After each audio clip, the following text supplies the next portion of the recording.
The massive alien ships hung motionless against the deep black canvas of space, their metallic surfaces reflecting the distant starlight. Earth's orbital defense stations tracked their movements with a mixture of fear and anticipation. June Park stood in the Global Command Center, his fingers lightly touching the holographic interface, watching the unprecedented moment of first contact unfold. The Zorn Imperium's communication burst came suddenly, flooding every electronic channel on the planet. Their message was clear and utterly cold. Humanity would surrender or face complete annihilation. The alien transmission showed massive warships capable of destroying entire continents with a single pulse of energy. Inside the command center, silence reigned. Screens flickered with translated messages, each more threatening than the last. Arya Kim, the lead communications specialist, translated the alien demands with a steady voice that betrayed no emotion. Her hands moved quickly, analyzing every nuance of the transmission. Outside the window, citizens in major cities watched the sky, uncertain whether these strange vessels meant destruction or something else. In Tokyo, Seoul, New York, and London, people gathered in streets, their smartphones capturing the unprecedented moment. Social media exploded with theories, fears, and wild speculation. The Zorn representatives demanded a complete submission of human civilization. They spoke of humanity as a primitive species unworthy of existing in their galactic domain. Their technological superiority was evident in every pixel of the transmission. Massive ships that could casually obliterate planetary defenses, weapons beyond human comprehension. Military strategists quickly realized that conventional warfare would be suicide. The alien technology made human weapons look like children's toys. Tanks, fighter jets, and naval destroyers would be vaporized in seconds against such advanced weaponry. June Park understood something the aliens did not. Humanity's strength was never in its individual military might, but in its ability to adapt, to think creatively, to unite when faced with an existential threat. His eyes scanned the room, seeing not just colleagues but representatives of a species that had survived ice ages, world wars, and countless challenges.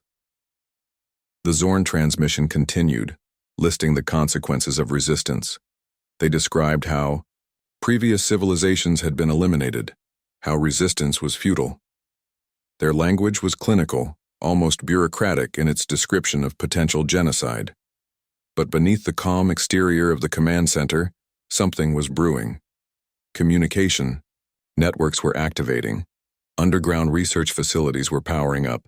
Scientists who had been working on theoretical defense technologies were being called into emergency sessions. Arya Kim's fingers moved across her communication panel, sending encrypted messages across global networks. Military bases in different continents began silent, coordinated preparations. No panic, no visible resistance, just cold, calculated readiness. The alien ships maintained their position, waiting for a response. They expected terror, negotiation, or immediate surrender. What they did not understand was the complex nature of human determination. June watched the primary communication screen. The Zorn representative, a creature with multiple eyes and a mechanical voice, repeated the demand for surrender. Its tentacle-like appendages moved with precise machine-like movements. In that moment, June realized this was more than a military confrontation. This was a test of species survival. Humanity would not be judged by its current technology, but by its capacity to evolve, to challenge, to resist. The command center buzzed with quiet activity. Computers processed vast amounts of data. Communication networks hummed with potential. Every screen showed the alien ships, waiting, watching. Humanity's response would define its future. Surrender meant extinction. Resistance meant an uncertain, potentially devastating conflict. But giving up was never an option. June Park took a deep breath. Behind him, a team of the world's best scientists, military strategists, and communication experts prepared their first real response to the alien ultimatum. The Zorn would soon learn that humanity was not just another civilization to be conquered. They were about to witness a species that fought not just with technology, but with an unbreakable spirit of survival. Deep beneath the Rocky Mountains, a secret facility hummed with activity. Hyun Lee adjusted her protective glasses, carefully, aligning quantum circuits that seemed to breathe with an almost living intelligence. The defense system she was creating was unlike anything humanity had ever developed. A technological marvel that could think, adapt, and counter alien threats in microseconds. Around the world, hidden research centers activated. In underground, complexes beneath the Andes, in reinforced bunkers near the Arctic Circle, and in secure laboratories scattered across continents, humanity's brightest minds worked with unprecedented urgency. The alien threat had awakened something primordial, a collective survival instinct that transcended national boundaries. Military bases transformed overnight. Experimental weapon systems that had been theoretical now became urgent realities. Soldiers trained in new combat protocols that emphasized adaptability over traditional warfare. Drone technologies merged with artificial intelligence, creating combat units that could make split-second decisions more accurately than human commanders. June Park coordinated from the Global Command Center, connecting these isolated efforts. Communication networks that had once been used for commercial and personal interactions now became secure channels of global defense coordination. Every country, every research institution, every military branch began sharing information at an unprecedented rate. In a nondescript building in Seoul, a team of computer engineers developed a revolutionary communication disruption system. Their goal was simple but complex: create a method to break down alien communication protocols, to turn the Zorn's technological superiority into a weakness. Satellite networks repositioned themselves. Orbital defense platforms, previously considered passive monitoring systems, were being retrofitted with experimental weapons. Scientists worked around the clock, converting theoretical research into practical defense mechanisms. The global economic system shifted. Resources that were once dedicated to consumer technologies and commercial development now poured into defense research. Major corporations set aside competition, understanding that survival depended on collective effort. Hyun Lee's quantum defense system represented more than just a technological breakthrough. It was a symbol of human innovation.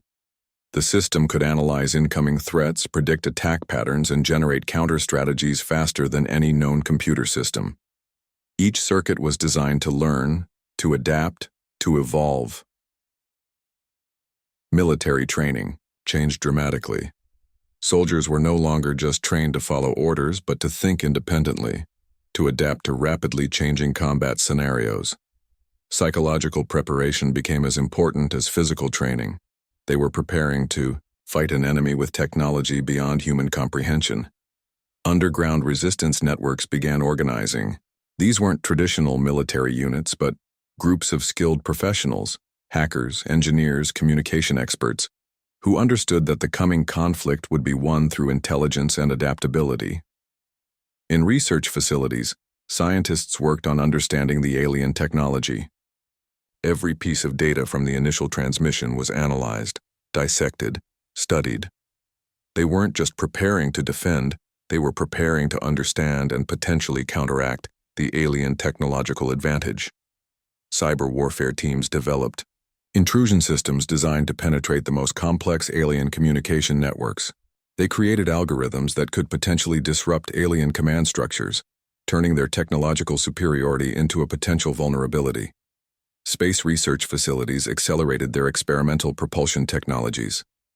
If humanity was going to survive, they needed to think beyond traditional space travel. New engine designs, quantum navigation systems, and adaptive spacecraft technologies emerged from previously theoretical research. The global population remained largely unaware of the intense preparations. Governments maintained a careful balance of information, preventing panic while mobilizing resources. News outlets reported carefully managed updates, keeping the public informed but not terrified. June Park reviewed the latest reports. What had begun as a potential extinction event was transforming into something else, a moment of unprecedented human unity and innovation. The alien ultimatum had done something remarkable. It had united humanity in a way no previous global challenge had managed. As Hyun Lee completed the final calibration of her quantum defense system, she understood they were creating more than just a weapon. They were crafting humanity's response to a cosmic challenge, a declaration that would echo through the stars. The preparation was almost complete. Humanity was ready to show the universe that they were not just another civilization to be conquered. The first battle erupted near Mars' orbit, a silent dance of technological fury that would reshape humanity's understanding of cosmic warfare. Yunhyo Kwon piloted an experimental fighter, its systems pulsing with an intelligence that seemed almost alive. The alien ships approached, expecting an easy conquest, their massive forms blocking out the distant starlight. But this was not the same humanity they had encountered before. Junho's fighter moved with impossible grace. Each movement was a calculated response, a mathematical precision that defied traditional combat logic. The experimental craft twisted and turned, its quantum adaptive systems reading and countering alien attack patterns faster than human reflexes could comprehend. Around him, other human pilots executed similar impossible maneuvers. Their ships were no longer simple machines but living extensions of human creativity and technological innovation. The Zorn ships, with their rigid technological superiority, suddenly found themselves outmaneuvered by an enemy that refused to follow expected combat patterns. SEO Park watched from the command center, her fingers dancing across holographic interfaces. Every movement of the human fleet was a carefully orchestrated symphony of technological breakthrough. The quantum communication systems developed in the hidden mountain laboratories were working perfectly, creating a network of combat intelligence that functioned like a single massive brain. The alien ships fired their primary weapons, energy pulses that had previously obliterated entire planetary defenses. But the human ships had something unexpected: adaptive shield technologies that could read, understand, and counter these energy signatures in microseconds. What should have been devastating attacks became nothing more than harmless light shows against the human defensive systems. In the communication centers, teams worked to understand and disrupt alien transmission protocols. Every piece of intercepted alien communication became a weapon. They weren't just defending, they were learning, adapting, turning the enemy's technological language against them. Junho's fighter detected a weakness in the alien ship's defensive grid. A microscopic gap that would have been invisible to traditional targeting systems became a massive vulnerability. With a precision that seemed more like intuition than calculation, he launched a series of quantum-entangled projectiles that found their way through the smallest of openings. The first alien ship exploded in a silent burst of light. The Zorn commanders couldn't understand what was happening.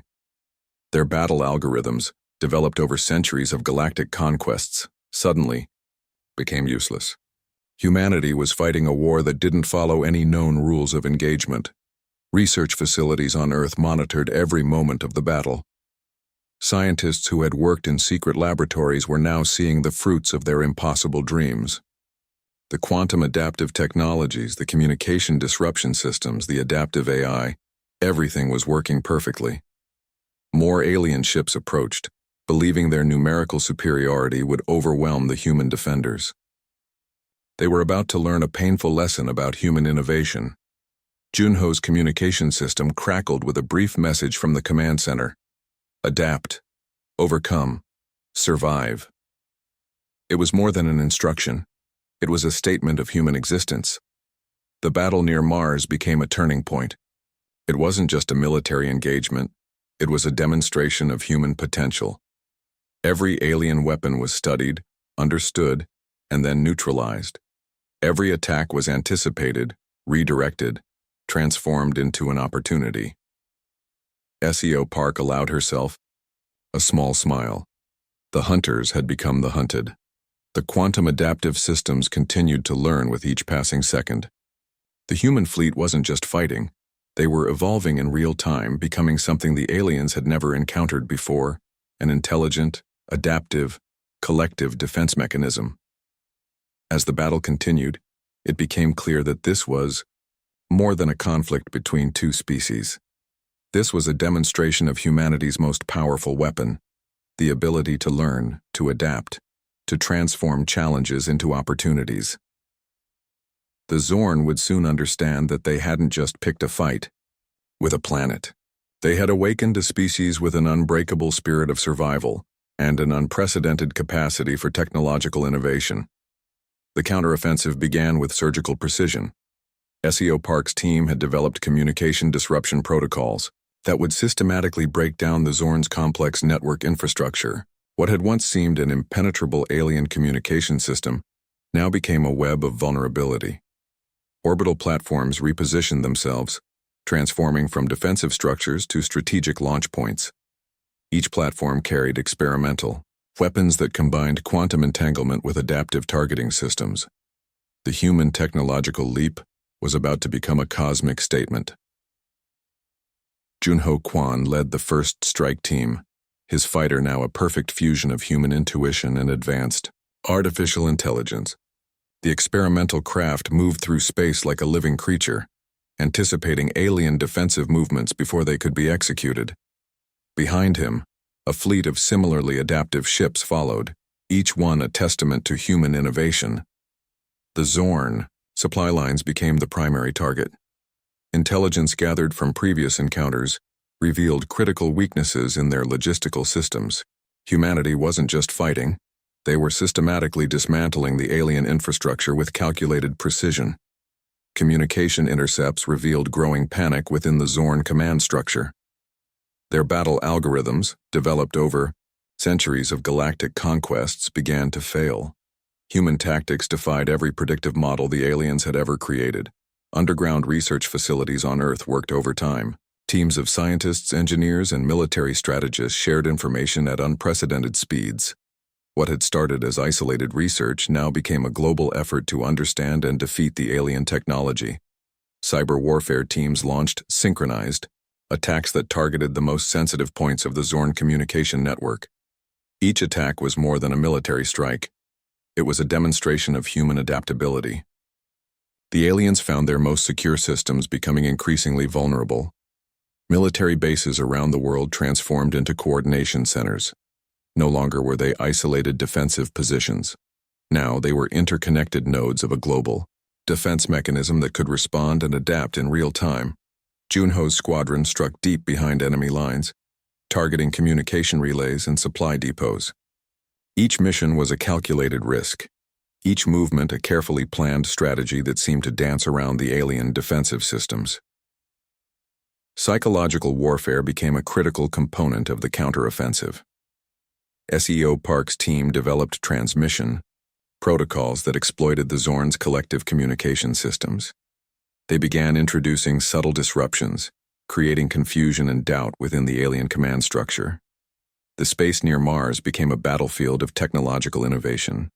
Human ships moved with an unpredictability that completely destroyed the Zorn's traditional combat approaches. What should have been a simple conquest had turned into a fight for survival for the alien forces. Research teams on Earth continued to analyze every piece of captured alien technology. Each fragment became a weapon, each communication intercept, a potential strategic advantage. The human capacity for rapid learning was turning the tide of the conflict. Orbital defense platforms began launching coordinated strikes that seemed to predict alien movement patterns. The quantum adaptive systems developed in secret laboratories were proving to be more than experimental technology. They were becoming the key to human survival. Junho received updated mission parameters through a quantum communication channel. The latest intelligence suggested that the Zorn were beginning to lose cohesion. Their once unified command structure was showing signs of internal breakdown.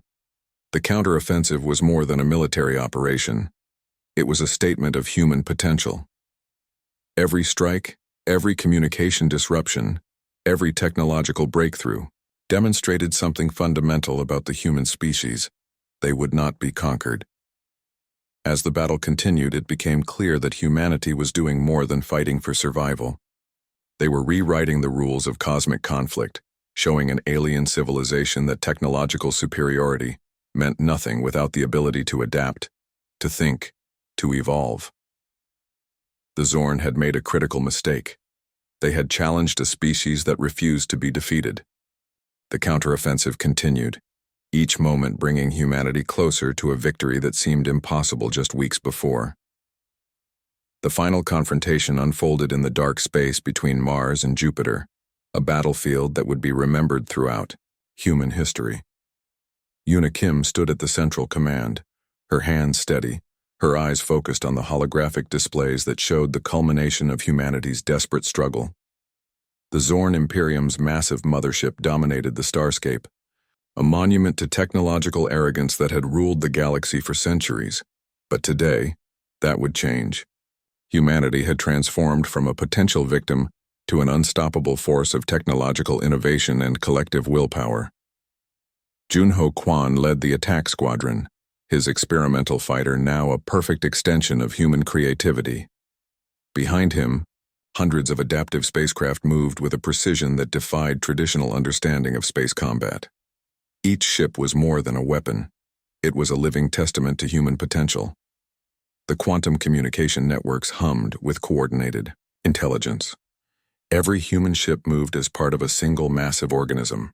The Zorn found themselves facing an enemy that didn't think or fight like any civilization they had encountered before. SEO Park's psychological warfare team launched their final strategy. Complex transmission protocols began to penetrate the IMRIR alien communication systems, introducing cascading failures in their command structure. What had been a unified alien force began to fracture from within. The mothership's defensive systems, once considered impenetrable, began to show unexpected vulnerabilities. Human technology had adapted, learned, and evolved faster than the Zorn could comprehend. Each attack found new weaknesses. Each moment revealed another crack in their technological superiority. Yuna Kim watched as the coordinated human assault began to overwhelm the alien defenses. It wasn't just about technological superiority anymore. This was a demonstration of something more profound: the human spirit of survival, innovation, and collective determination. Junho's fighter penetrated the deepest layers of the alien mothership's defensive grid. Quantum adaptive weapons created pathways where no pathway should have existed. The experimental technologies developed in secret mountain laboratories were proving their worth in the most extreme test possible. The space around the mothership erupted in a complex dance of energy and technological warfare. Human ships moved, with an intelligence that seemed almost alive, anticipating and countering alien attacks before they could be fully formed. Communication intercepts revealed the growing panic within the Zorn command structure. Their battle algorithms, developed over centuries of galactic conquests, were failing catastrophically. Humanity had become an unpredictable force that defied every known model of conflict. SEO Park's final communication transmission introduced a complex quantum virus into the alien communication network. It was more than a weapon. It was a complete systemic breakdown of the Zorn's collective intelligence. The mothership began to fracture. Junho's voice crackled through the communication channels. Target acquired. Preparing final assault. The experimental fighter positioned itself at the critical point of the alien vessel's primary power core. Yuna Kim watched the holographic display, her breath held in a moment of collective human anticipation. The final strike was both beautiful and terrifying. The human attack wasn't just a military operation. It was a statement, a declaration that humanity would not be conquered, would not be controlled, would not be eliminated. The Zorn mothership exploded in a silent, spectacular burst of light. Fragments of alien technology scattered across the dark expanse of space, a memorial to a civilization that had underestimated the most dangerous species in the galaxy. Humanity had not just survived. They had transformed the very nature of cosmic conflict. In the command center, a moment of silence followed. Then slowly, celebration began to build. Not just a military victory, but a moment that would redefine humanity's place in the universe.